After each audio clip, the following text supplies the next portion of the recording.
Hello. You're muted. What are you doing? Why can't I see you? What? My browser has failed something. Can everyone else see us? Can you guys hear us? Can you see us? I can see you. Hello. Well, this is I'm the captain now. Luckily I do this for a living. So Yeah, okay. well, I can He's see back. you now. So anyway, it doesn't have to happen, Tanner. So in the back, we were talking. He goes, how pissed are you? And I said, Steven, I'm not pissed. I'm so freaking happy. And he said, I wouldn't call this happiness. Bro, yes. Okay. I do you have short dated calls on this or something? No. Okay. So then let's focus on the fundamentals. They grew at 73% The year over year. fundamentals are amazing, but there's no reason this isn't 220. And you said there's no way this doesn't go to 250. It has to happen. And what I said is it does not have to happen. It does not have to happen. There. Thank you. It does not have to happen. But I think that they're going to put up over $80 billion of earnings next quarter. And that is mental. No, you mean 80 billion of revenue, not earnings. Yeah, revenue. Sorry. Let's be very clear. So anyway, by the way, everyone, do us a favor. Don't mistake anything we say. We're just two morons that do research. We have no idea what we're talking about. This is not financial advice. This is our own opinions. We are not your financial advisor. Please make sure you do all your due diligence. This is for entertainment, educational purposes only. And if you didn't guess by now, we're talking about Nvidia's absolute blowout quarter. We're going to get into Nvidia. We're going to get into Salesforce, maybe some other companies, and probably just Nvidia at this point. So Tanner, you've been right for the longest out of anybody I've known. You were the original Nvidia person. I say it all the time because I give you a lot of credit about it. You were on Nvidia before AI was a thing. Yeah. How excited are you for the numbers? Forget the share price. Like the numbers, how happy are you? I mean, dude, honestly, I'm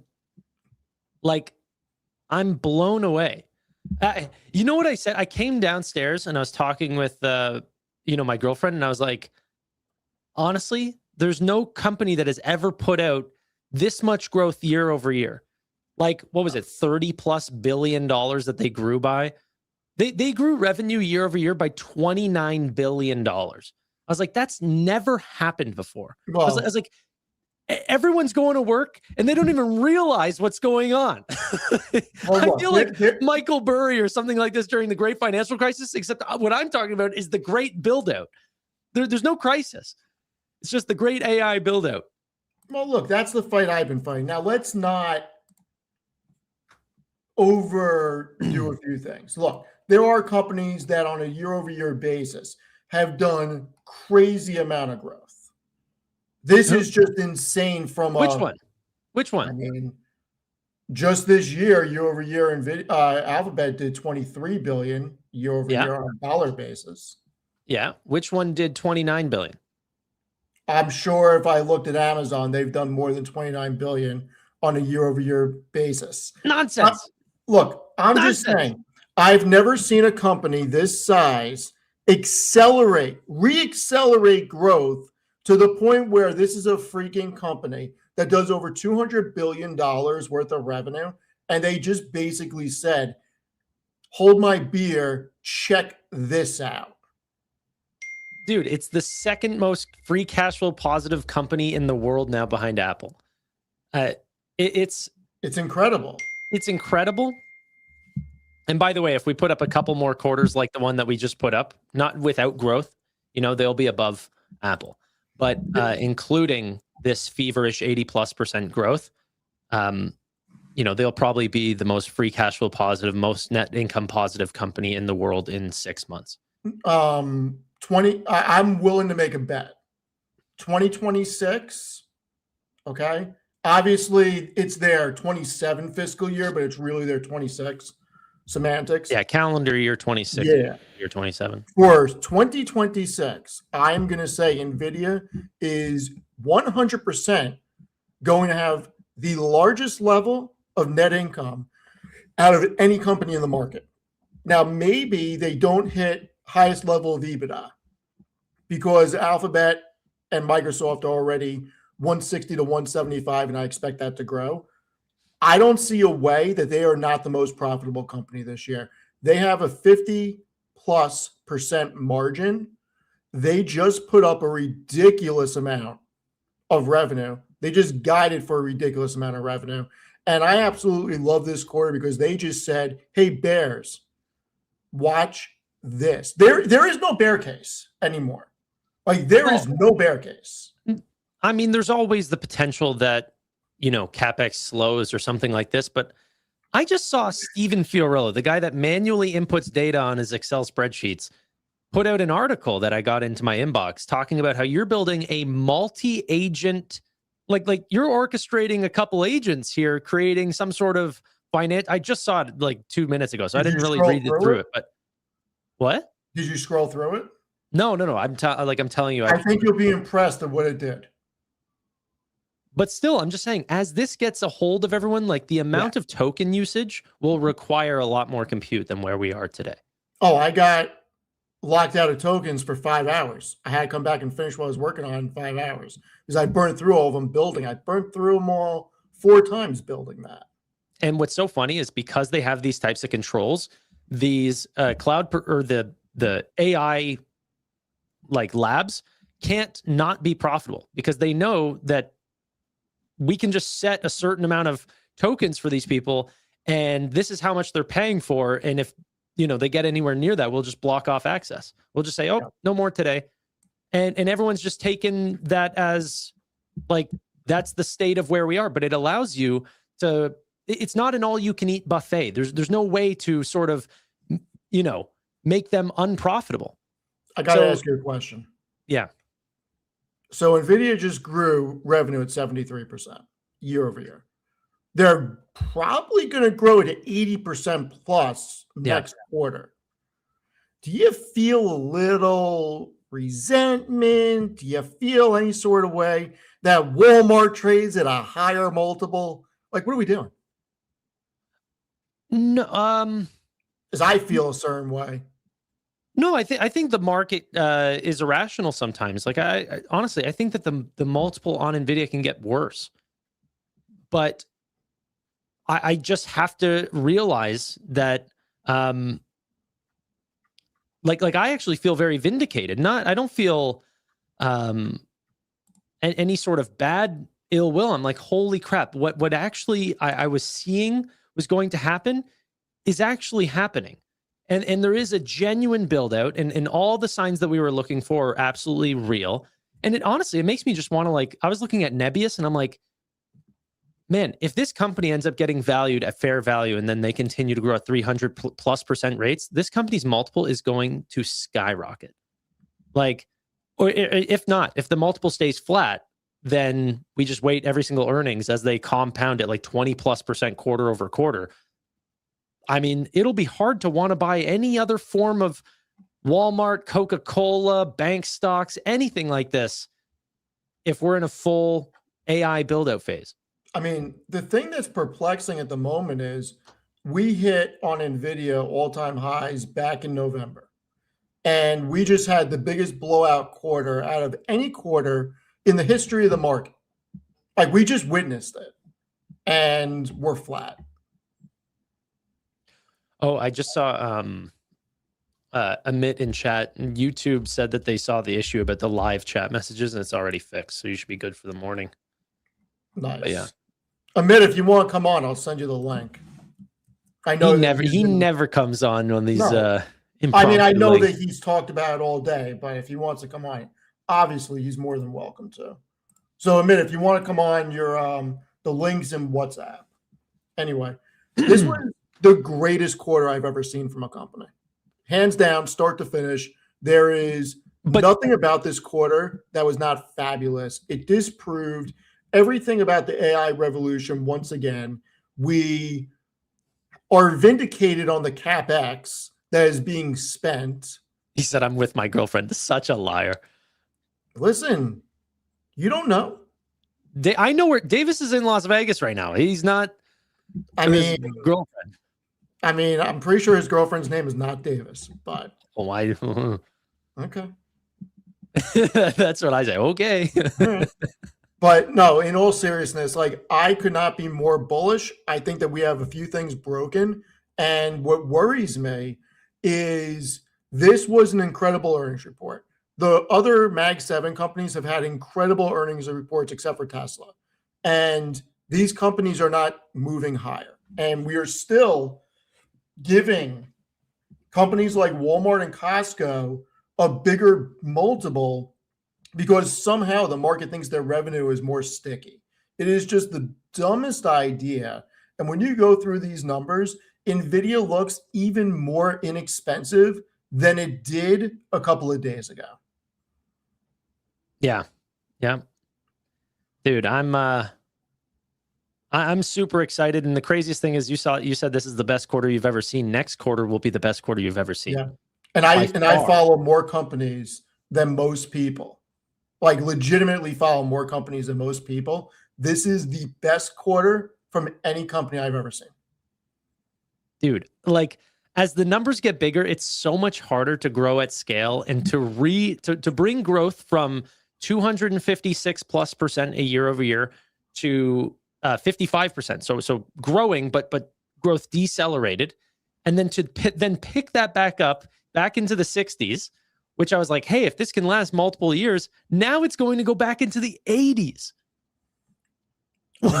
You know what's crazy? Dude, I almost cried. Like whenever they said 78 to $79 billion is the expectation for next quarter, I was like, those are the nights where I wake up like, I'm pitching a tent here and I'm thinking about Nvidia and their earnings. And then I realize I'm dreaming. But no, I've been slapping my face and it's still existing. The stock's not moving, but that will happen. Do you know what's crazy right now? Did you do the calculation on what their net income margin was? I've never seen anything like this. I didn't hear what you said, honestly. Did you look at the margin of the net income margin? Yes. You actually see this? It was 63%. This is a hardware company, everyone. A hardware company that just went from 56% to 63% margin. Yeah. Now, I don't know if they're going to maintain this net income margin, but let's just say they're at a 50%. That's going to, I mean, we can pretty much say if they're at 63% now, they're doing 50% for 26. What did they guide for on revenue, Tanner? $78 billion. But for the year? I don't think they did. All right. So 78. So let's say call it. It's going to be somewhere around like almost nearly 400 billion. Yeah. 380 to 420. Let's say 380. Let's underestimate. 380. Okay. On 380, if they have a 50% profit margin, they're doing $190 billion in net income. That is more net income than any company has ever done. And what do you do when you're making over $3.5 billion a week in pure profit? I know what you're going to say, but they actually did answer this question. And they said that they'd prefer to invest in the ecosystem rather than buy shares. Which is what I want them to do. Yeah. They don't need to buy shares. The valuation, you don't need it to. I would rather them 30 billion, take 60 OpenAI, go give Anthropic money, go give CoreWeave money, get a piece of all these companies, become the true Berkshire Hathaway of tech. Go buy some SpaceX, hell, buy some Amazon, Alphabet, and Microsoft at that point. Who cares? Become a legitimate Berkshire Hathaway of technology at this point. Yeah, maybe the real offer for the buyout of PayPal was Nvidia with their spare change. Yeah, I mean that's what a month or two. Yeah, I think I just saw they're doing $6 billion a week, something like that. Something crazy. I mean, guys, let's be honest here. invest in the ecosystem equals fund your customers. That's not what that is. It's not called funding your customers if you are getting equity for your money. Now, if they were just giving them a check that was going back to them without getting anything for that check, that would be funding your companies. But if they're going to give OpenAI 30 or 50 billion and they're going to get equity for that goes on the balance sheet, and OpenAI valuation expands, that means shareholders benefit a great deal. Not to mention OpenAI can choose to take that money and now buy more GPUs, which adds to Nvidia's revenue. That is not circular financing. That's called a business deal. That's called an investment. Once you make an investment and you get stock for that investment, what that other company does with the capital you just paid them is theirs to do with whatever they want, period. There's a guy in my chat named JDEC who says, Nvidia has, quote unquote, been cheap for so long. Ask yourself why. Wake up, people. It's hardware. Tons of competition. They will catch up with time. Semiconductors are the future of TVs. Yeah, I mean, tell me the TV company that is accelerating growth into the 80 plus percentages while taking a gross margin of 75%. It's just. Is there competition? Yes. Is there potential for competition to honestly I don't even think you can say there's competition. We can't not say there is. We have to say that there is competition. Ooh. Whether the competition is being relevant or not, that's a different story. Nvidia is not the only company making GPUs or enterprise level servers. I agree with that. There is competition, but it's just whether or not it's actually making a difference. Exactly. And we know it's not. And look, that could change, but it's not likely to change. And the same way that the CapEx build out is not likely to end this year. Yeah. Yeah. So I mean, this was just, I've gone through the numbers twice. You actually brought up a really good point, because TSM had just recently called out the amount of new fabs that they're creating. They're not doing that if they believe the cycle is 12 months long. Like that's them believing that the cycle is at least 5+ years, because they actually need to build them out by 2028 and then actually manufacture enough to get an ROI. Like, let me ask you a question. Who's got the most insight into what the true demand for GPUs are other than Nvidia? TSM. That's right. Yeah. And they're building. And maybe it's because we're all going to be these orchestrators of tons of AI agents, and that has barely even struck the ground yet. I mean, I love my spreadsheets, but if somebody like me who does not know how to code can work on Claude and build something the way that I built it, I mean, everybody's going to be using this. Everybody. JDEX says, answer me, why is Nvidia been so cheap and they've been range bound? I think in theory we would like markets to be perfect and go up and down based on immediate results, but honestly, people have fears and people are concerned that things are going to end up reaching capacity. Like there are reasons why people are psychologically not betting just because of good earnings, but that can flip on a dime. Whenever SoFi ended up going from $7 to $25 in the matter of like 3 months, did something end up actually changing in their business that tripled their company? Or did people just realize the real value of the business that had a re-rating on the company? Right now, we're in a stage where Nvidia is putting up real growth, but what they need is a re-rating. But that comes with time. That comes with execution. And, we're acting like this company is not a $5 trillion company. Like, you're saying, wake up, people. I've been holding this company for coming on 8 years. Yeah, I mean, look, it's hard to look at the trajectory of revenue that has taken place and them continuously guiding for large scale growth to say that this is irrelevant. Even the bears, and I was listening to Amit's channel when you guys were on in the car. Even the interview with the bears, they had a hard time being bearish. Yeah. It is. I'm actually surprised. Either people are trolling or like not a single big hedge fund is buying Nvidia if they were so cheap. They are buying. There is buyers. Look at Altimeter Capital just increased their position. It's their number one position in the whole fund.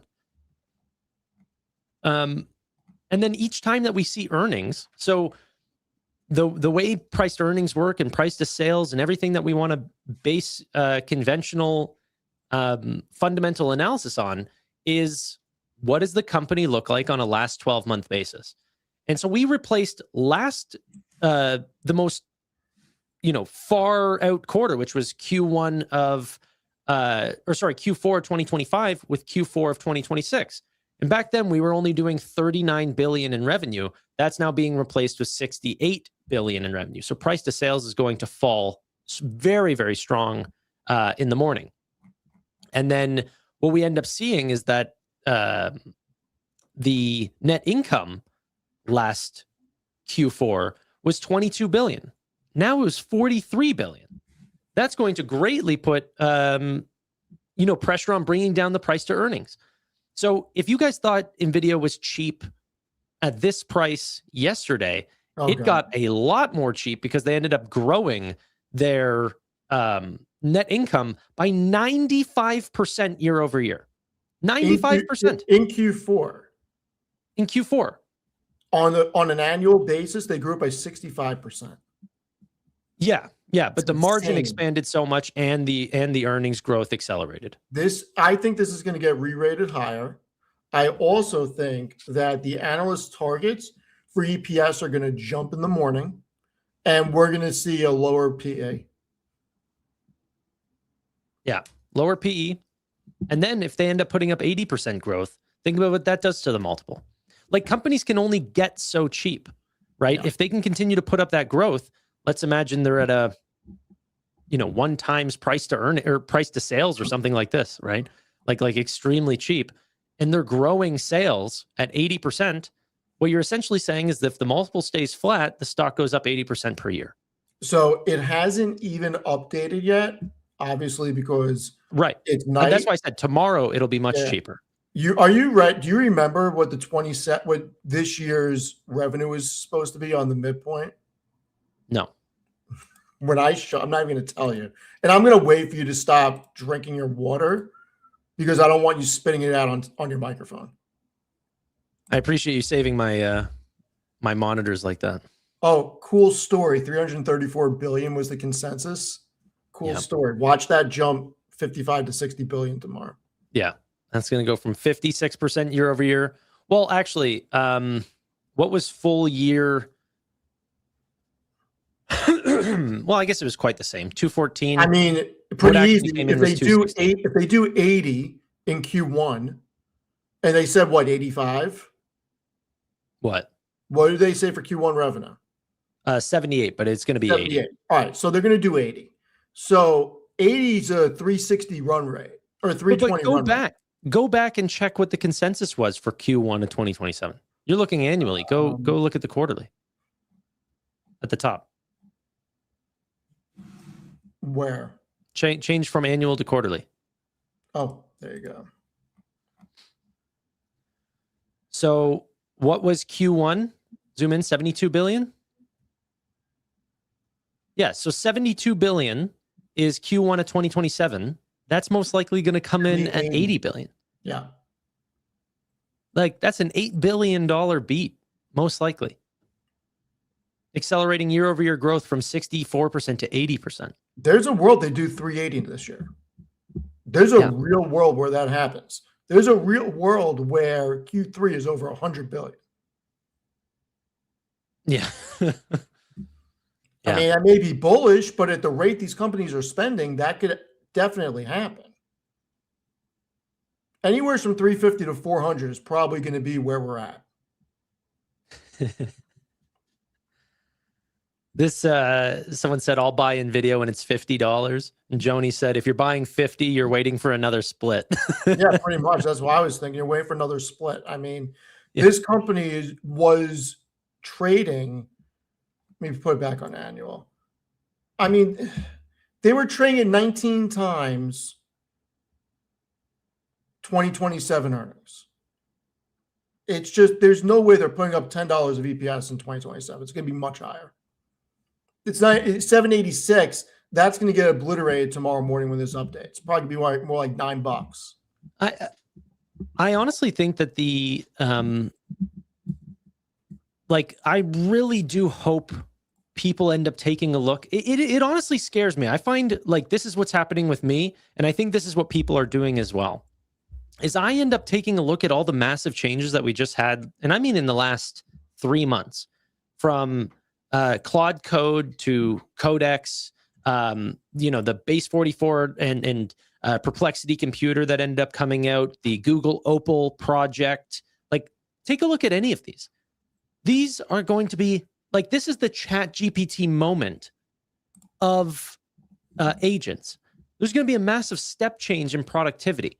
If your job is at work, if you go to work and you're plugging in info from one page and putting it on another, and that's sort of like you're doing manual labor like this, you will be out of a job in the next 5 years, like 1,000%. And I think that the rate of change that is happening is scaring the crap out of people. It scares me. I think a lot of people are in denial. A lot of people are in denial. The genie does not go back in the bottle. And people say, what's the bubble? This is real productivity. We're not even saying in the future. It's here. It's now. I would love to get somebody on, but I don't want to do it. I'm not going to mention any names. One of my good friends is so like what's the right word? He's in complete denial about what AI is going to do. I remember this. I just sent him about 30 minutes ago a full research report. I did the ChatGPT deep research on pick a company. I sent it to him, and this is what he says. It's like, the assumptions are so. Dude. Elemental just said the greatest quote ever. You know how some people say too big to fail? Yeah. Elemental said too big to succeed. That is kind of interesting. Yeah. That like Nvidia is already a $5 trillion company. So maybe the market's just like, hey, like, where is this going? Are we buying this so then it goes to 6? Is that worth the risk? I mean, at no point in history has the market stopped expanding. This is going to be the most profound shift in technology that we've ever seen. GDP is going up. Like we're actually going to see real GDP growth because of these productivity unlocks. People call it a bubble, but a bubble only means like it's not a bubble. Potentially, we're predicting profitability in the future, but that future might not come, and then we're in a bubble. But yeah, it's hard to call a company that just did 42.96 billion in net income in 3 months a bubble. Sorry. Yeah. It's I'm a very, very big believer. But I wouldn't be scared of the future. I honestly think it's very exciting. I think there's going to be a ton of new breakthroughs, and yeah. I have a lot of fears about the job market. I have a lot of fears about this is not going to be like the internet where this truly enhanced companies and allowed companies to sell to people outside of their communities. The internet had so many net benefits. I don't know that the net benefits from this become net. I think there's going to be so much job loss. This is going to be great for corporations. This is going to be great for shareholders. I don't think this is going to be great for Main Street. I'm not sure. I can't prove it or disprove it. It's just a feeling I have. We don't know the new businesses that'll be created. Correct. But yeah. But this is why I think Sam Altman and Elon Musk and so many of these people, like, you need to go back and listen to some of their quotes. Like, these guys are the visionaries of the future, and they've been talking about how we need universal basic income because they've been looking at these products for some time, and they're like, oh wow, a lot of the task work that ends up getting done today is not going to need to be around. Look, the reality is the largest companies that have large back offices financials, Walmart, Coca-Cola, whatever. They're going to look to see how they automate their 5 most repeatable processes to gain efficiency. They're going to automate a lot. SaaS computing did a lot. Cloud computing did a lot of automation. This is the next iteration of automation. And you can't tell me that JP Morgan Chase has 325,000 employees. They're not going to figure out a way to automate some of those processes and get rid of tens of thousands of people. Are you guys shilling to get hired as sales reps for Nvidia? No, Yeah. half my net worth is tied to this company.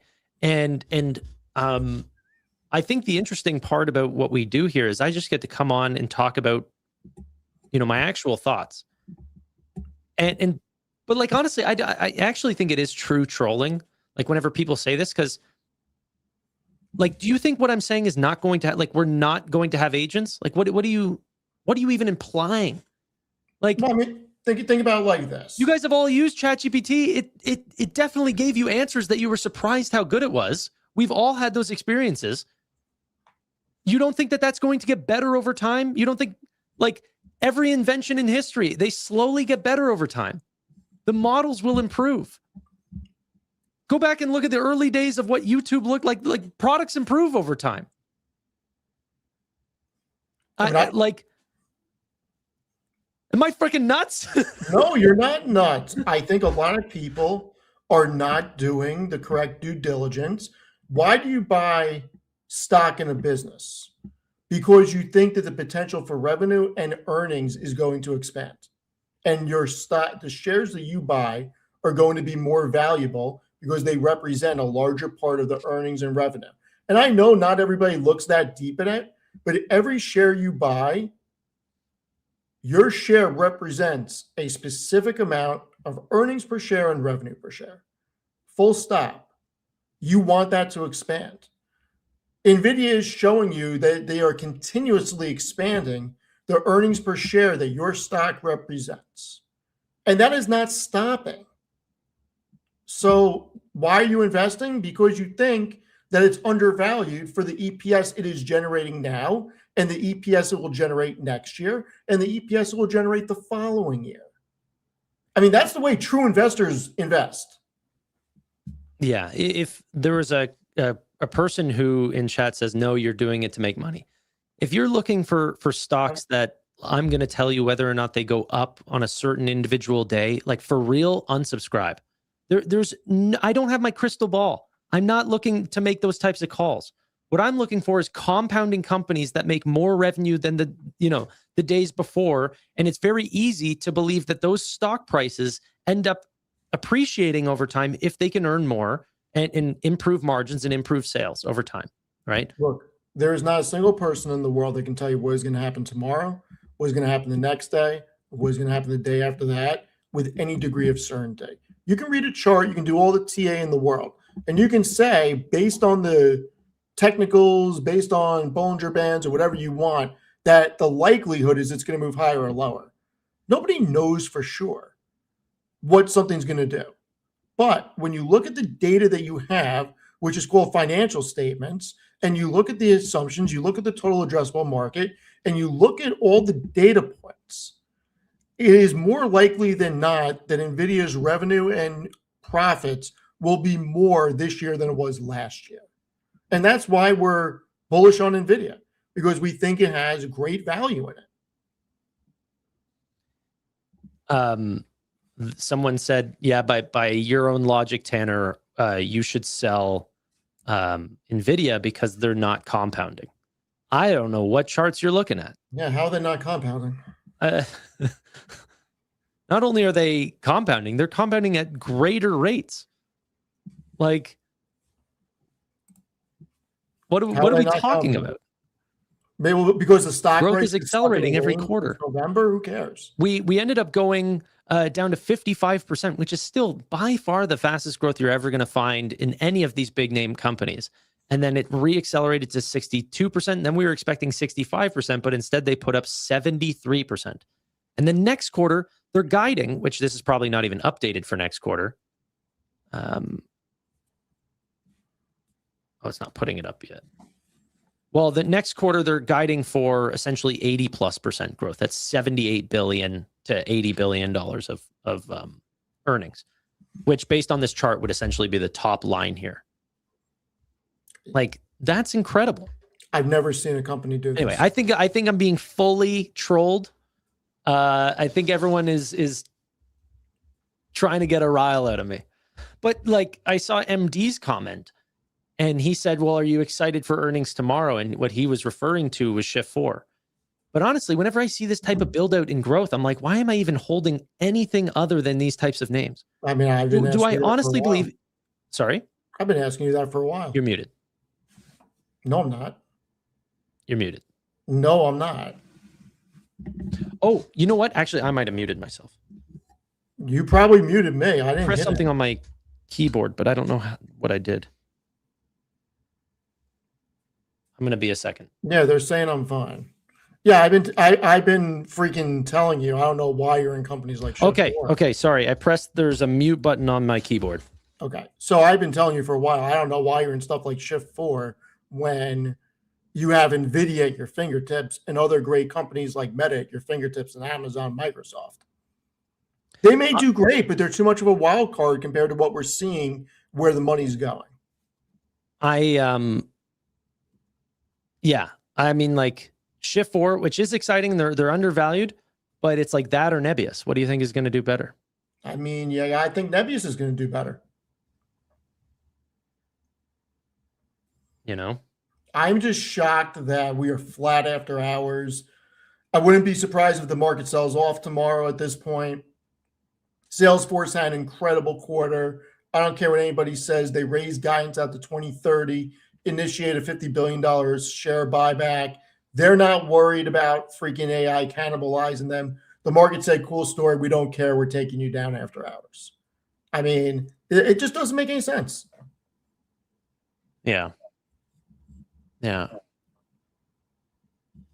We'll see if we're right at the end of the day. Like, how mad are you going to be when you owe me dinner? If this doesn't get past 250, I mean, I'm starting to think that I'm crazy thinking that this is going to stay under 250. Dude, it's going to happen. I don't doubt it. It's going to. I don't doubt it. Anyway. There were some other earnings as well. I didn't even get really a chance to take a look, but Chime is up 6.6%. And Nubank is down nearly 5%. From what I saw from the numbers from Nubank, they look like they're doing great. Chime looks like they're doing great. Honestly, I didn't really like Chime's guidance as much as the street was excited. They're only growing at like 20%, where, you know, the year prior they were growing at 30%. I think that's a pretty drastic slowdown. But I have one more quarter. I'm going to hold them till Q1, and then I'm getting out regardless. Good or bad, I'm out in Q1. After the Q1 print. And then honestly, I'll pour that back into some more AI names. So I need to really study Salesforce's numbers. I am so bullish on Salesforce. I am more bullish than I was. This was just a great quarter, and the market's taking it down. But how can you go through what we just ended up following? Yep. And then want to buy Salesforce? Because Salesforce trades at, hold on. Look, you've said it before that I'm a value investor at heart, and I don't. You are. I don't disagree with that. The reality is Salesforce is trading at less than 15 times this year's earnings, and they're growing.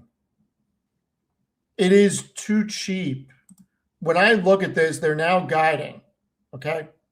They are now guiding for, they generated 41.5 billion in revenue this year. They are guiding between 45.8 and 46.2. Call it 46 billion for next year. They're going to grow by 5.5 billion in revenue. I'm sorry, 4.5 billion in revenue. I mean, they're not slowing down. They just increased guidance out to fiscal year 2030 to 63 billion. I believe it was 61 and a half. I mean, they're showing us that they're not getting cannibalized. I just think eventually SaaS is going to turn around. And when it does, Salesforce is going to lead the charge because it's got the stickiest and the strongest numbers in the SaaS community. And you look at the AI stuff that they're doing, these are real numbers. Yeah. No, I'm still holding Salesforce, but I think it's like some of these, like, honestly, I think I have these moments where I'm like, man, is now the time to just push all my chips in? I wouldn't hate you if you did. I think Nvidia is 250. Not into Nvidia, No, but I I mean get it. I into get it. Nebius, CoreWeave, these sort of names, AI I get it. adjacents. AI adjacent makes a lot of sense, especially for the next couple of years.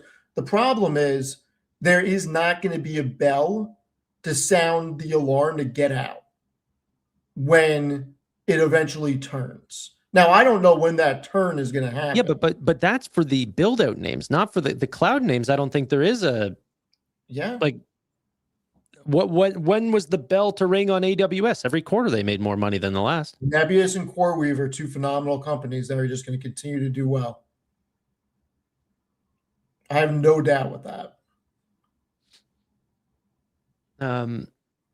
Parsifal said, Tanner, there will be a 10% correction in the market. Then it'll be time to go all in on the names you just said.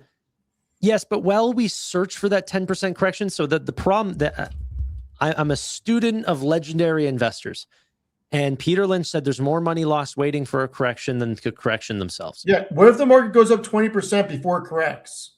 Right. Like, you can't think like that. You have to have dry powder on the side. So if you get it wrong, you can average your way down. Not wait for the market to keep going up and then correct 10%. Like, that's a freaking gambler's fallacy right there. And while I wait, every day that I wait, Nebius is growing by 500% year over year. So like every day that they're not going up is them being on a discount. Like Nvidia today, if they open up tomorrow at the same price that they closed today, they will become a cheaper company. It doesn't feel like that, but they just grew, at 60+% rates, and the multiple ended up going down, even though the stock price stayed the same. Like, so I don't know if I do want to wait. If names like Nebius or something like this are under $100 still. Yeah, I'm not buying more Nebius at the moment. I'm shocked I'm even considering buying more Nvidia. I have a full position on Nvidia, but I mean, this just when I think about the numbers, okay, at 195, okay, if this gets to 250, which is where I think it ends up before seeing this quarter, I mean, that's still a 28.21% gain. Where else you getting that return? Dookie said, I feel like Nebius is going to do a Micron, but I agree. How can a stock stay flat whenever it's growing at 500+% rate? Well, hold on. It's Dookie impossible. Pie, do you mean going to do a Micron as in going up, or doing a Micron as in going to a boom bust cycle? Because there's two different things that Micron has done over time. You're right, but so I just want clarification. That's fair. But why would a cloud provider that sells usage-based service have a boom bust cycle? I'm just asking because I'm curious if Dookie means that it's going to go into boom bust, or if it's just going to keep plowing higher. Because that is the big fear with a lot of these hardware companies, that at some point they will become cyclical like they traditionally have been. Okay, clarification. It's not going to have a boom bust cycle. Well, so a takeoff, an EPS expansion, margins are expanding while growing at hundreds of percentage of revenue. And the stock is at what right now? 196? No, 106. Oh, sorry, I'm talking about Nebius. Nvidia's at 196. Nebius. I thought we were talking about Nvidia with the boom bust cycle. No. Dookie said, I feel like Nebius is going to have a mic Oh, on. Nebius. I thought it was Nvidia. I'm sorry. Nebius. Yeah. It's incredible. I think there's a lot of alpha. I mean, would anybody be surprised if Nvidia got to 250 or 300? I mean, at 300, that's still 54% growth in the share price from here. And would 300 shock anyone? I don't think so. I'm not saying tomorrow, but over the next year or two. Yeah. ASML just hit new all-time highs in the after hours. That's so funny. Everything that is Nvidia adjacent is going to do very well. TSM, ASML, all these companies, none of them are taking hits. No. No, we'll see what happens. I mean, here's the big thing. The big catalyst is going to come in the summer because Microsoft does not report on a calendar year. They will give their next fiscal year guidance in July. And when they do, expect them to come over the top on CapEx. And if they do that, expect the other three to match. And then you're going to get all the data you need about what's going to happen next year. Yeah. So, overall, you were happy with the quarter. Wish the price had corrected or at least, gone up in proportion to how well the earnings actually beat. So I'm going to put it like this. This is not a greed thing. Like, I'm not looking for this to be 230, 240 tomorrow. I'm not looking to make more money tomorrow. Okay. So this is not a greed thing.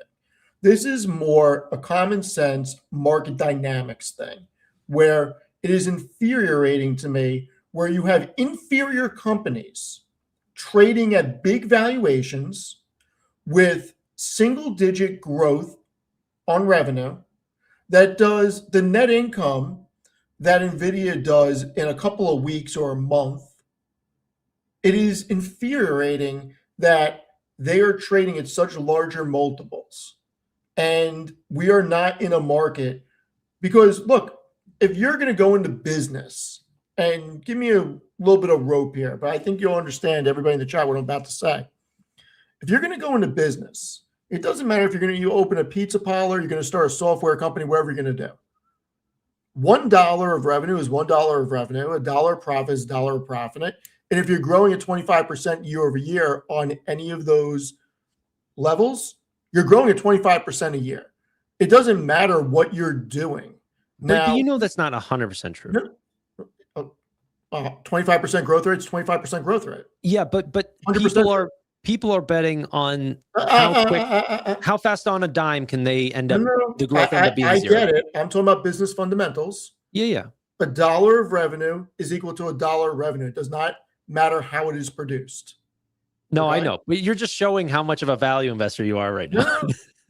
$1 of earnings is $1 of earnings. Doesn't matter how it's produced. I am okay to a degree with people paying up for certain types of companies. I don't have a problem with that. What I have a problem with is companies like Nvidia that continue to get disrespected because you have companies that are absolutely inferior and some companies that are borderline trash that get bigger bids when this is the greatest company in the market. And it's likely to become the most profitable company in the world this year. And it is trading at a suboptimal valuation. If we looked at where the S&P trades on an aggregate, should Nvidia be lower at that level or above? I would say for the numbers that it is putting up, it should probably trade at a little bit of a higher multiple than the aggregate number on S&P earnings. And S&P earnings are around 29 times right now. I mean, yeah, dude, I'm with you. I'm with you. It's just the whole thing is crazy when you look at the forward basis. Like, what are we doing? We're paying for forward growth. We're paying for forward growth. You pay up for growth. Everybody says that, but Nobody wants to practice it. I Yeah. mean, this is trading at under 20 times forward earnings, when other companies are trading anywhere from 30 to 80. Yeah. It's an interesting space, man. And then Vera Rubin's gonna demand such a higher price, like selling price. That comes on the second half of 2020, calendar year 2026. That's only going to improve earnings. Margins are going to end up looking great. Well, in the beginning, whenever they get early stages of the chips, it usually impacts gross margins, but then it ends up ticking back up, which, by the way, Nvidia said that. No one believed them.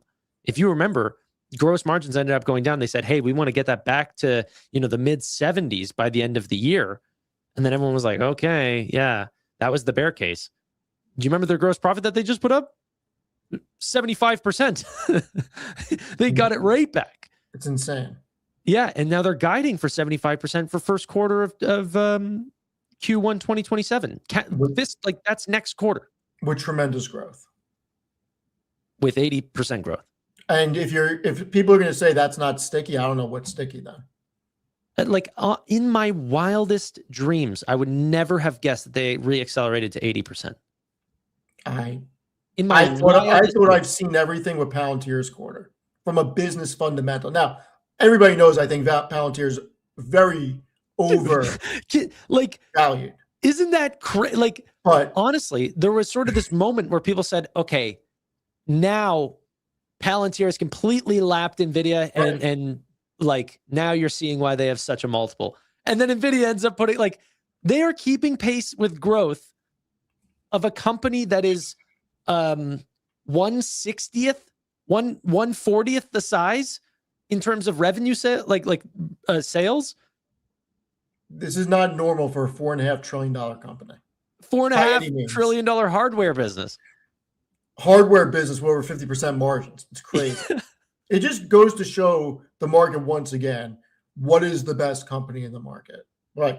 I think we hit the nail on the head a lot. We beat this drum a lot on Nvidia.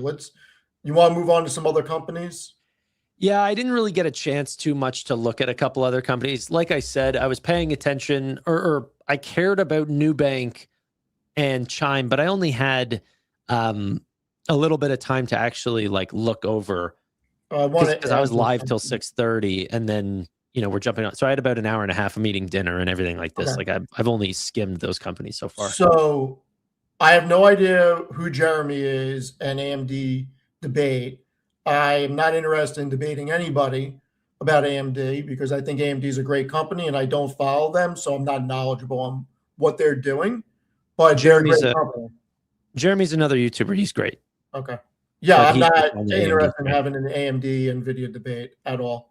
I just don't follow AMD that well. Yeah.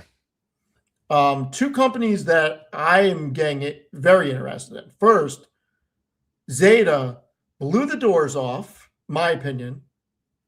Maybe not like Nvidia just did, but it was a great quarter, and I'm very excited for this year. And I do think that there is a lot of alpha to be unlocked in Zeta. Did you get around to listening to the call yet? Oh, I listened to the call this morning on the way into work. Yeah. I think the best metric was the net dollar retention, 120%. That's incredible. Mind-blowing to me. Yep. And then they specifically called out the trade desk, saying that they are winning a ton of business from them, and they're actually winning more than 50% of their RFPs. Yeah. I honestly, I'm getting pretty excited. Listen, it's still under $5 billion market cap. To think that this isn't going to go to 20 billion, there are companies that are pre-revenue that got to 20 billion market cap. There are companies that aren't doing the revenue that it's doing or the profitability that it's doing that got to 20 billion. I'm not saying this is going to be a $100 billion company. I'm saying that the trajectory of their growth should put them on a run rate where they can get to 15 or 20 billion in the next 2 years. And if they do, that's a 3 to 5x. Yeah. You know what I was thinking too? Did you see the website that Tevis ended up coding? I did. Looks I think it's good. phenomenal. Looks good. Yeah. My only concern is that he coded that in 7 days. Yeah. Um, Well, if the that's what bulk you of it he coded in like 3 days, and they refined it and refined it. right. Yeah. But what I'm saying is how can companies like Whale Wisdom and all of these businesses that do a very specific task like aggregating 13Fs charge whenever it's going to be so easy? And I'm not discounting what Tevis has been able to do, but the models are only going to make that more Yeah. capable, right? Tevis isn't done yet. He's going to keep expanding on that. Like, No, that's but the groundwork for what he's going to do. you get what I'm saying. I Is understand that people completely will what be you're able to saying. make services and it'll be hard to ask for a premium. Agreed. And I think whenever it's push comes to shove and you're asked to get your credit card out, the product has to be phenomenal. Has to be And phenomenal. for the products that are, sort of going to be vibe coded and everything, what I think is going to happen is, advertisements are going to be the way of like sort of these freemium models. Like you'll use your eyeballs to pay for the service. That way it's not so intrusive but they can still end up making money. And I think that names like Zeta and Google and Amazon and all of these companies are going to do very good in that space. That just like, I think that there's going to be a big boom in advertising, let alone how efficient and how much the actual conversion rates are increasing because of artificial intelligence. There's like a couple themes that I just feel extremely confident in going forward, regardless of artificial intelligence. That's like crypto, AI infrastructure, and the actual cloud names, and advertising, fintech. I believe in capital, like banking. No matter what happens with artificial intelligence, there's only so many US dollars outstanding. Like I think insurance carriers are going to do well. I think banks are going to do well. It'd be hard for them Don't not to. sleep on insurance carriers. They could stand to profit a ton from AI. Companies like Travelers, companies like Progressive, if you think that they're not going to be able to automate back office services significantly more than they already are, and if they're not going to be able to expand margin and get rid of headcount, those are some of the most interesting opportunities right now because they are so employee heavy. And it sucks to say that because of that means people are going to lose their jobs. But from an investment standpoint, you want companies that are going to grow profitability. These are companies that have a lot of potential to grow profitability because of automation and AI.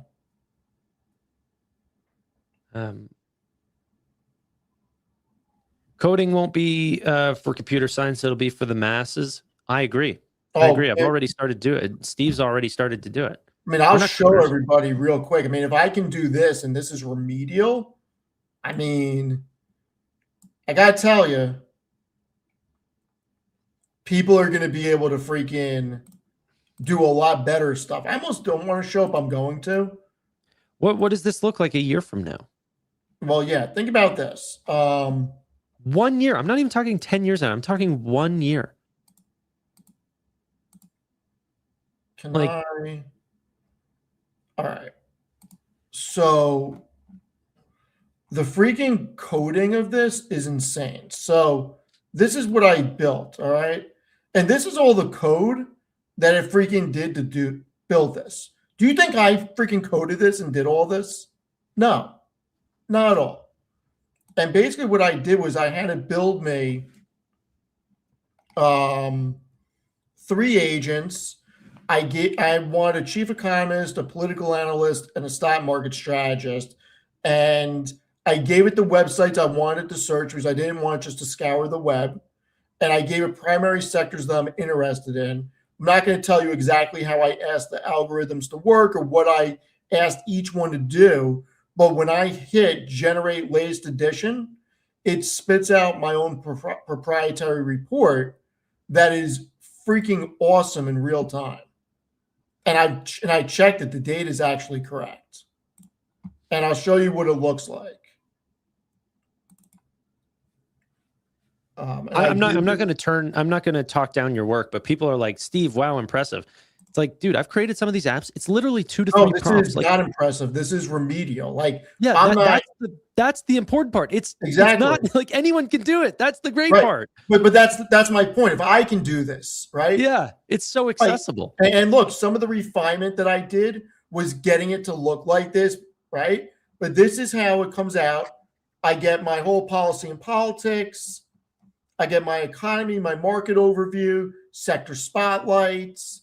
I mean, this is freaking incredible. It is incredible what this is able to spit out and give me. So, and if I can do this, anybody can do it.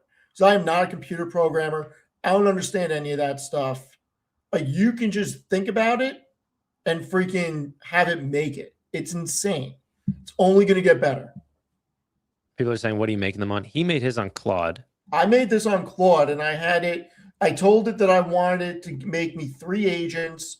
I wanted one to be a chief economist, one to be a political analyst, and one to be a stock market strategist. And then I told it exactly what I want each of them to do, what data points in the economy I wanted them to look at. I refined this a bunch of times to the point where I ran out of tokens, but it is now where I want it, to where I have a button, you can generate on demand. It will convert to a doc file or a PDF. Like, it is wild. Dude, I should honestly do a stream one time of me using Base 44 because someone said I suck at coding. It's like, dude, I'm making these apps. I don't even see a line of code. I just say, hey, I want this. Like, so a couple of the ones that I created was I go and check, SoFi's newsroom or some press room from Shopify or something like this, and all those companies that end up putting out blogs and press releases on their own websites. Some of them have good ways to track that you can subscribe on the emails and everything, but then it bogs down my email address.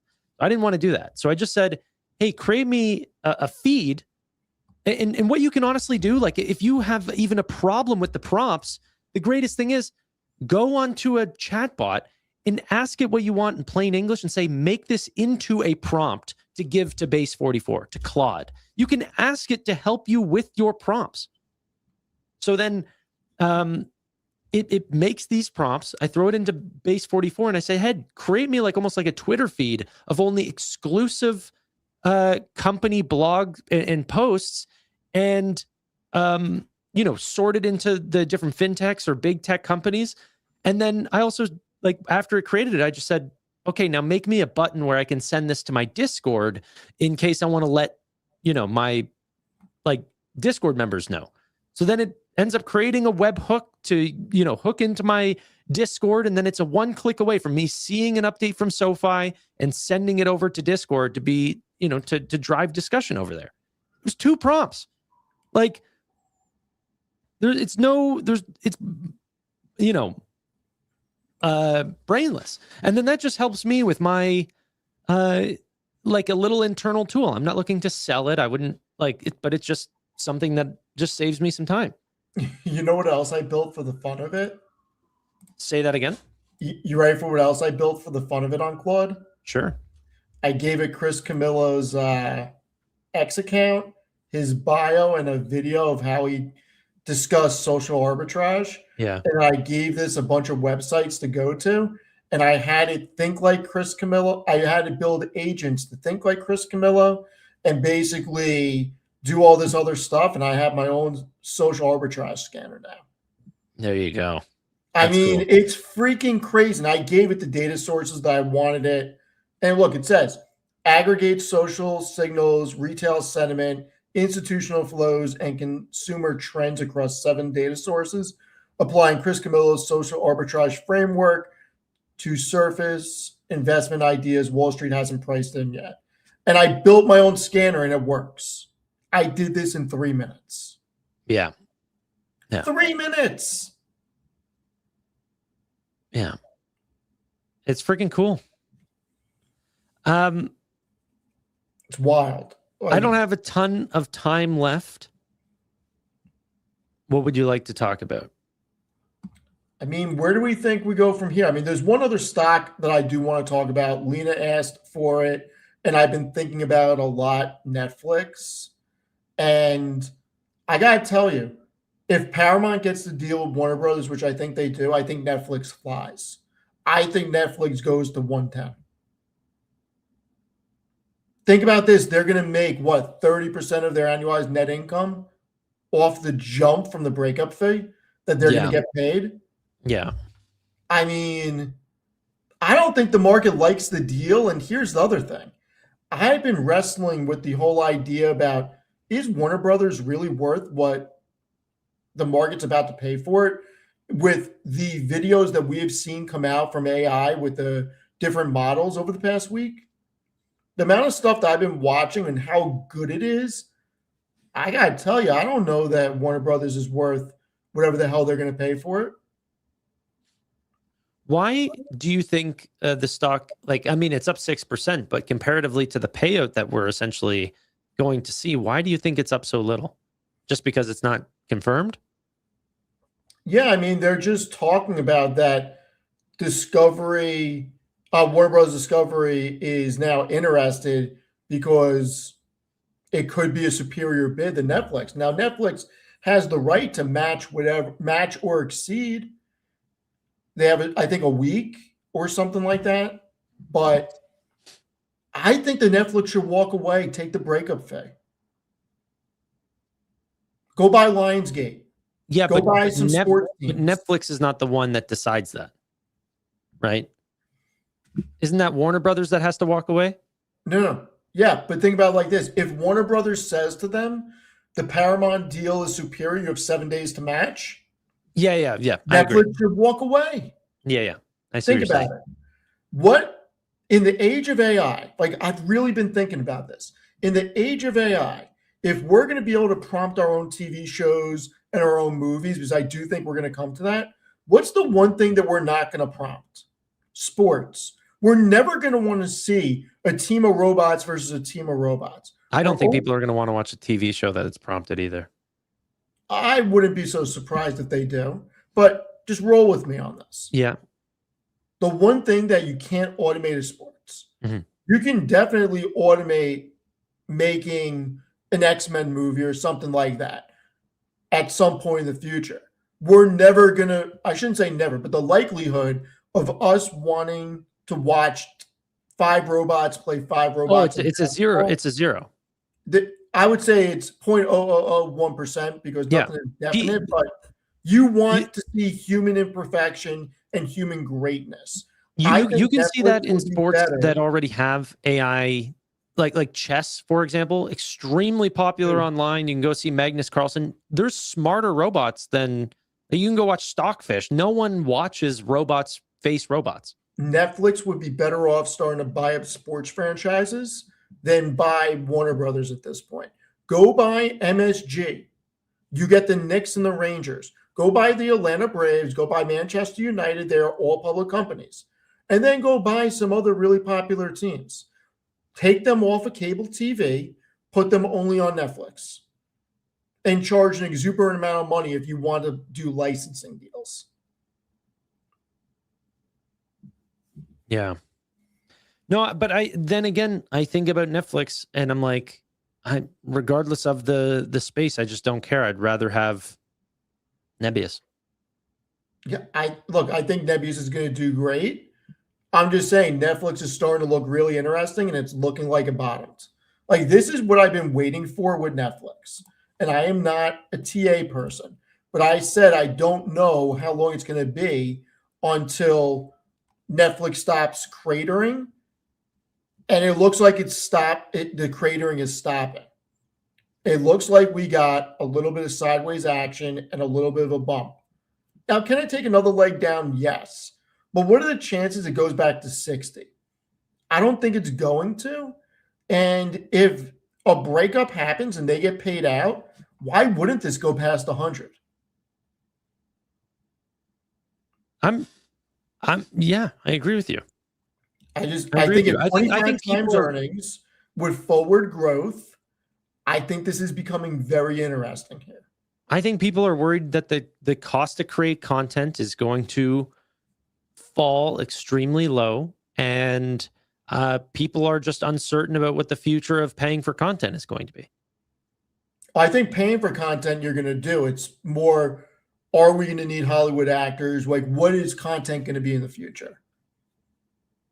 What is content going to be in the future? Like, everybody wants content. It's just a matter of how that content is made.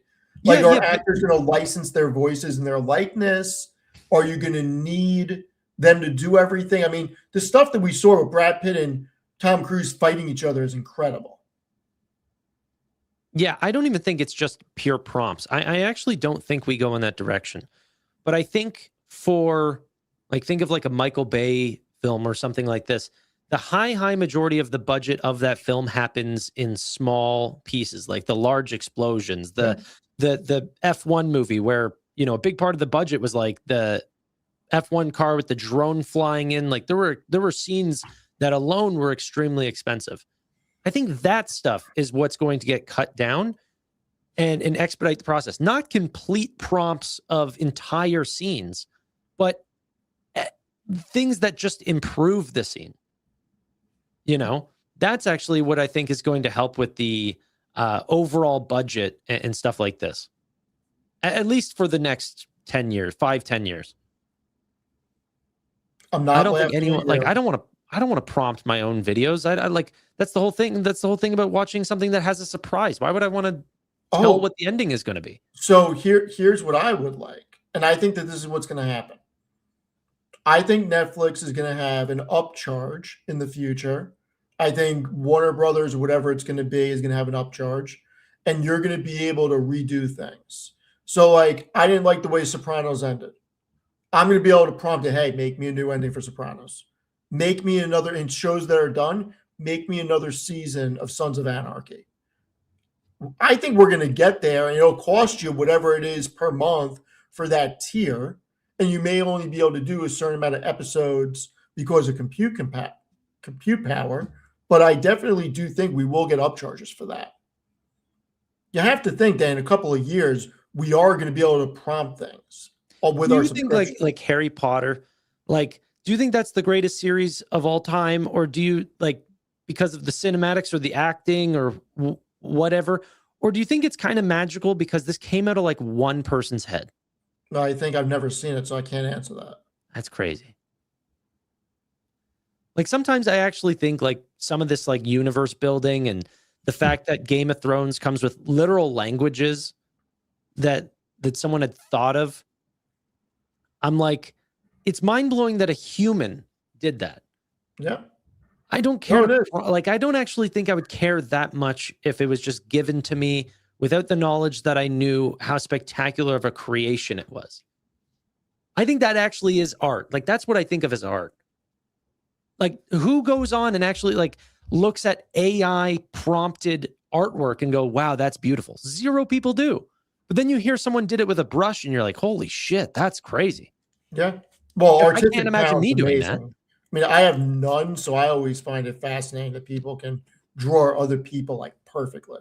Yeah, but you don't care if an AI does it at all. There's zero feeling. Yeah, why would you care? I know. And then Meta comes out with these things like you're going to have this Instagram that's all AI creations. I'm like, no one is going to, there's zero flavor. Nobody's going to care about that. It's way more impressive for a human to be able to do that stuff.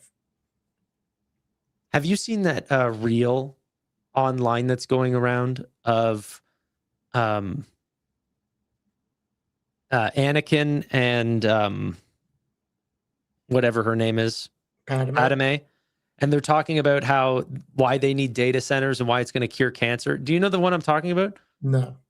Oh man, you go, we're going to cure cancer, right? And then I'll send it to you later. I think we'd probably get pulled down if I showed it, but yeah, let's not. What?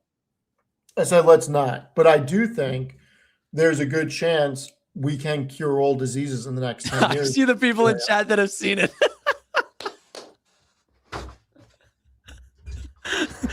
You just see Padme with huge tits. It's just funny why we're creating these things. Like everyone thinks we're going to cure cancer. By the way, it looks like Christian Bale is signing on for Heat 2 with Leonardo DiCaprio, and I cannot wait. I watched that. You watched what? Heat. It's one of the best movies ever made. Too long. Not the ending I thought it was going to be. It was good. One of the most amazing, the fact that that was made back in 94 or 96, whenever it was, it's one of the best movies ever made. It's incredible. It was great. Yeah. It was good.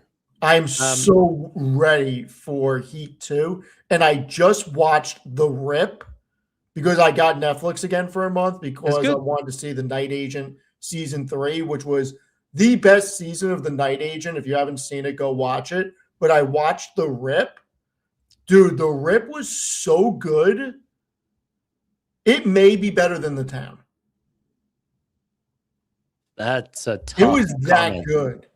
It was great. I think, honestly, the real takeaway is that we should never listen to Amit about any movie, movie ideas or anything like this. I told him I'm taking him to see Heat 2. I think he just doesn't care. Like, he is like one of those people that, like, he loves the markets. Let him do that. Yeah, but let him have his. The thing that's interesting is the two of you are roughly the same age.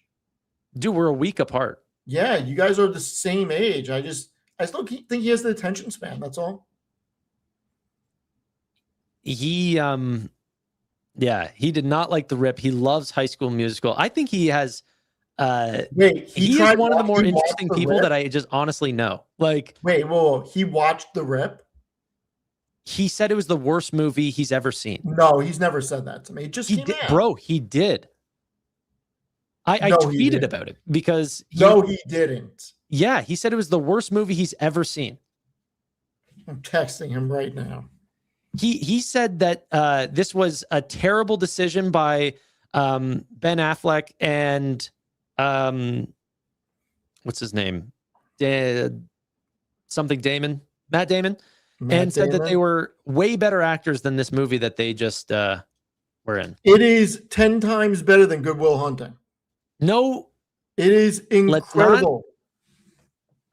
Let's not get out of... we're getting there. No. He just texted me back that it's trash.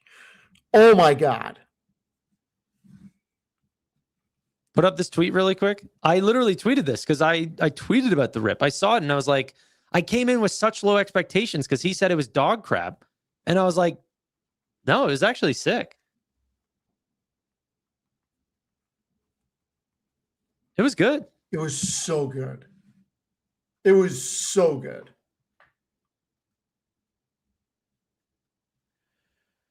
Someone said, does Amit swim? Oh, my God. I feel like he's one of those guys where you don't know. Like, he's one of those people where he could maybe not swim, or he could be like, I mean, for real, an Olympic swimmer. And it's one of the two, and it's not in the middle. Yeah, I wouldn't be surprised either way. Like, for real, isn't that funny? Yeah.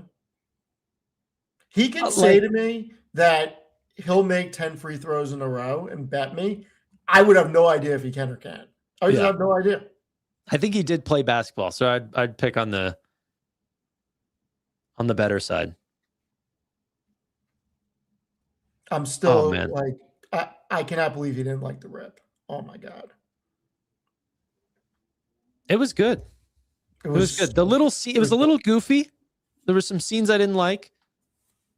The whole like FaceTiming, the let's not get into it because we're probably going to spoil it. Yeah, that part I didn't like. But did you watch The Night Agent? I mean, the third season just came out this week. It was the best season in the never series. Seen this. So good. No. Also, can I do a clarification for last week? Sure.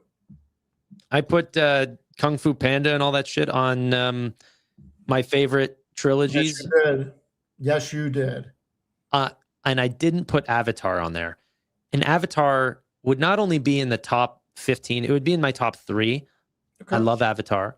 I love Do you realize this? All like my favorite trilogies and everything are always taking me to a new, like, I love fantasy and sci-fi and stuff like this. Yeah, I'm wondering how much acid you've done in your life. Absolutely zero. That's the crazy part with your list. I would never, ever take acid. You would think Tanner did a bunch of acid and I knocked over a bunch of banks. I know all these people like who, because I'm listening to the Steve Jobs book right now. And by the way, mind blowing. Absolutely Did you love see it. the Jobs movie with Ashton Kutcher playing Jobs? I think I have, but I don't remember. He did such a good job in that movie. Tevis said, That money. Tevis said, Kung Fu Panda and Avatar is like a 10-year-old's list. No. Acid would mess up Tanner's sleep schedule. That's hilarious. I got honestly, I was trying to get 90%. My girlfriend had to get up early, so her alarm woke me up. By the way, for all the Fast and Furious fans out there, the rumor is Christopher Nolan is going to direct the next one. Yeah. Which would be incredible. But the reason why I honestly would never do anything like that, I know a lot of people talk, or some people talk, I shouldn't say everyone. There are some people that talk about the magical experiences of acid or psilocybin or any of these other things. Absolutely, I do not want to mess with my brain at all. I'm such a happy person. Like I know I have these rants and everything, but if you actually look at my stress score on my Whoop, it's not actually like I'm not affected. So I think it's more of just a difference in personality. It's like whenever that person on the live stream the other day was calling you a bully. I'm like, Steve's not a bully. It's just a person. Like it's just his personality. You're a New Yorker. You got to get past that thing, and then you realize Steve's actually a major sweetheart. He just has strong opinions. I think everybody's got strong opinions. You do. Some people And honestly, I'd say I called you the other day, not long ago, and said, you're probably one of the more generous and giving people, and I need to give a lot more. I didn't realize. I don't think you have to do anything. No, I do. I do, because you get it back. And Amit taught me that, and you taught me that. Yeah. But you're a good dude. That's all I was gonna say. Now you got Tevis asking me for 20 grand. Tevis needs me to purchase credits for him on. But if you honestly, I truly believe, Tevis, if you actually needed it, it's a different story. If you actually needed it, Steve would. Yeah, you're an awesome dude. Hong is correct. Steve taught me that if I had Matt Money's money, I'd donate mine. That's right. That's funny. Yeah. That's right. All right. What other earnings are this week that we are interested in? Are there any? CoreWeave, that's tomorrow? CoreWeave, I'll be live for. Shift4, most likely I'll be live for. However, I don't really want to get up very early. So earnings season's basically over with. We're waiting for what? Broadcom to report, and what else? Oracle. CrowdStrike, Broadcom, Costco. Nobody cares about Costco. Oracle. Yeah, Oracle's on March 10th. And yeah, more of the cybersecurity names as well. SentinelOne, Rubrik. And then that sort of wraps it up. Micron, D-Local. Then Rocket Money's tomorrow, I believe. Oklo, GameStop, Lululemon. These are almost all the way in April at this point. Oh, Joby's up after hours. Yeah, did you see the partnership with Uber Air? No. In Dubai, you'll be able to take Joby's soon. Uber and Joby take ride-hailing to the air. Okay. I mean, Josh is in it. He talked about on basis points. Yeah, I saw that. That's interesting. Yeah. He said he's in it and he doesn't want to argue with anyone. There's nothing to argue about. It's either going to work or it's not going to work. No, I And know. you've It's got, funny. He was like, I yeah, don't even want to talk about it. Like you've he's got like, this is what time. I believe in. Listen, that's one of those things where if you got 10 years and you say eventually cars are not going to stay on the road, it's a pretty damn good thesis. Yeah. Like eventually you got to think we're going to have flying cars. I still don't know if that's true. I would think that we will. I just don't know when it's going to happen. Yeah. Especially with full self-driving coming. They would have to be fully autonomous. We're not going to let everyone just be a 100%. pilot. Like I think full self-driving has to happen first, and then you can have the discussion about flying cars. Evan said, "Good afternoon, sir." This is evening. You could even call this nighttime. Dude. But Evan's on the West Coast, I believe. He's on the East Coast. So it would be 6:25. Am I Yeah, crazy? guess I'm that's pretty not really sure afternoon. I know where he is, but I don't want to be geographically stupid. On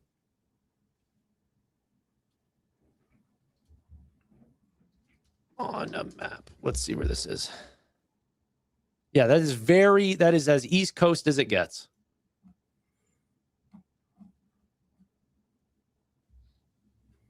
Yeah, a lot of people are ready for Rocket Lab tomorrow. Okay, he said it in chat. He's in Puerto Rico. How is it 10:30 there? It's the same. Puerto Rico's in Eastern. It's No. He said he's in New York right now, but he lives in Puerto Rico. Yeah. Evan, it's not 10:30, it's 9:30. Talking about. Unless I'm missing an hour. No, it feels like 9:30 to me, which Yeah. I have to go to bed. Tanner, it's always fun. We You're a wrapping? role model. I'm not going to try to keep you. Let's wrap. All right, everyone. We're going to get going. Thank you, everybody. Real quick, we talked about Nvidia, Nubank. You said that you didn't really see Nubank earnings or other companies, so we'll talk about Nubank next week.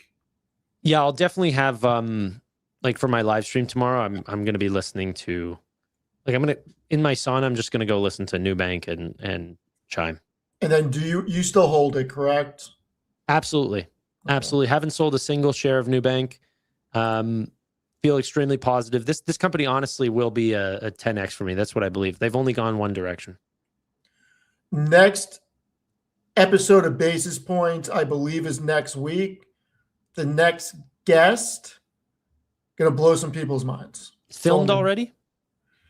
The next guest is gonna blow some people's minds. But is it filmed? Is it recorded already? It is not recorded yet. Got you. But next guest is going to be very interesting. People are going to be excited. That's all I'm going to say. So, all right, everyone. Thank you for being here. We really appreciate it. We will have some updates next week for you. And we'll go from there. Appreciate everybody's time. Have a great night. Tanner, say your key words. Bye for now.